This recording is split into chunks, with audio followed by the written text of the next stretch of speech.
From the underground clubs of Milan to the world's biggest stages, this band has carved out a legacy that blends gothic atmosphere with metal intensity. But their story isn't just about music, it's about resilience, change, and the enduring power of two vocals leading the way. From the archives to the now, I'm your host, Teddfilms, and I'm gonna break it all down. This is a quick dive into Lacuna Coil and why they matter more than you think. I can turn back time, but I just don't want to give up.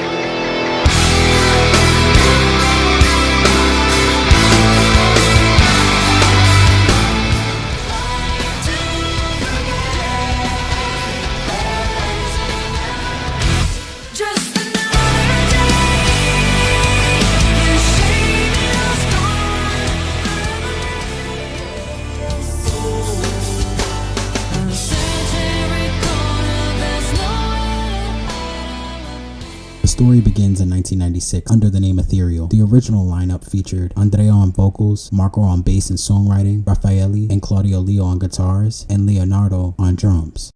But something was missing. That something was Cristina Scabbia. Coming in just to do some background vocals, the chemistry between her and Andrea was undeniable. Her unique voice quickly reshaped the band's identity.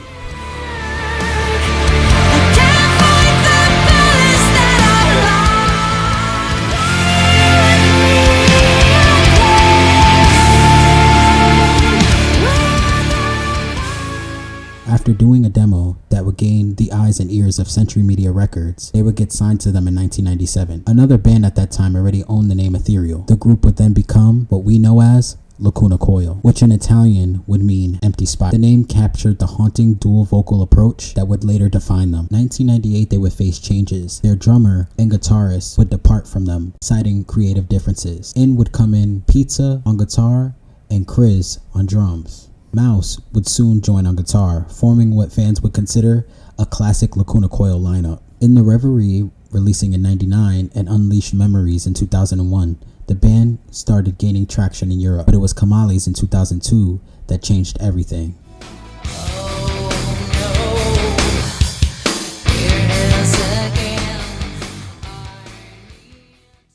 The single Heaven's a Lie exploded on the US rock radio and even cracked into the MTV rotation, making Lacuna Coil the rare European gothic metal band to break America. Touring became Lacuna Coil's heartbeat. Between 2003 and 2006, they hit the road relentlessly, sharing stages with Typo Negative, Anthrax, and Opeth.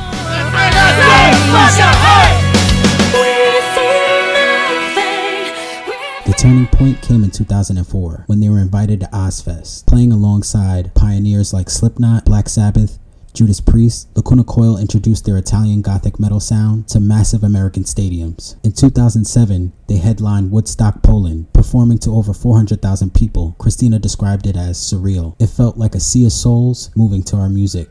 They also conquered Download Festival in UK, Wacken Open Air in Germany, and Hellfest in France, proving their adaptability on the world's biggest stages. Touring wasn't just promotion for Lacuna Coil, it was their culture and their identity. With Karma Code in 2006 and Shallow Life in 2009, Lacuna Coil embraced nu metal and alternative rock influences. Fragments of Faith, like the cover of Enjoy the Silence, everybody seems really much into it, and it seems that everybody's enjoying the new songs.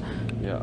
But I think so far everybody jumped on the new album. Maybe they need more than one listen to get into it, because it's a little slightly different than what we've done before. The results divided some fans, but the gamble really paid off for them. They played to bigger audiences, landed late-night TV spots, and appeared in video games like Guitar Hero. This period also brought side projects.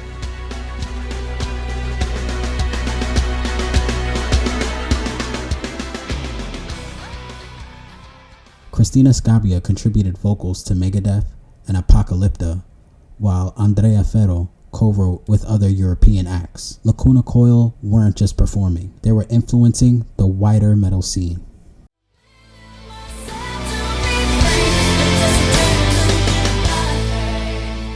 In 2014, a shockwave hit the band. Longtime member Pizza and Chris both retired, citing family priorities and burnout from years of touring. Just 2 years later, guitarist Mouse also left. To fill the void, Lacuna Coil recruited Ryan Blake Folden on drums and Diego Cavallati on guitar. Lacuna Coil announced late last week that they're losing guitarist Chris Pizza Miglior and drummer Cristiano Chris Mazzotti. The band said in a statement that they love their departed members who have decided to retire from the band. Quote, both Pizza and Chris have had big changes impact their lives recently. We know how stressful and difficult it can be to balance both real life and the life of a professional touring musician, and we have nothing but total respect for their decisions to focus on their families and lives at home, end quote. The lineup shifts were difficult, but the core of Cristina, Andrea, and Marco held strong and really kept the band together.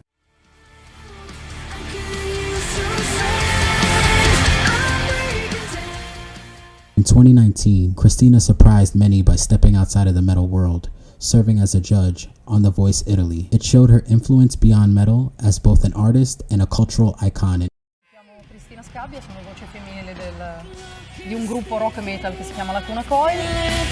Per me è fonte di grande orgoglio pensare alla mia carriera e pensare al fatto che in molte occasioni mi sono ritrovata ad essere In la prima. 2020, the pandemic tested every band, and Lacuna Coil was no exception. Tours were canceled, but they streamed special performances like Live from the Apocalypse. In 2014, longtime guitarist Diego Cavallati departed. Fans on Reddit reacted with mixed emotions, some saddened, others hopeful for new energy. Addressed this head on, and directly in an interview with Loaded Radio said, every lineup change is painful, but if you're in a band, you have to contribute. You can't just show up. Today, the band stands as a four-piece. Cristina Scabbia, Andrea Ferro, Marco Cottizolati, and Richard Mays on drums, with touring guitarists filling in for Cavallati's role. So why does Lacuna Coil matter? Because they proved that a band from Milan, Italy can rise from local clubs to Ozfest, Woodstock, Poland, Wacken, and beyond. Built a culture of touring, embraced change, and never stopped experimenting. Cristina became not just a voice of gothic metal, but a cultural ambassador for heavy music itself. Through lineup changes, personal loss, and an ever-shifting industry, Lacuna Coil remained a band defined not by who left, but who stayed, and by the voices that still echo across the world's biggest stages. This is why I think Lacuna Coil matters more than you think.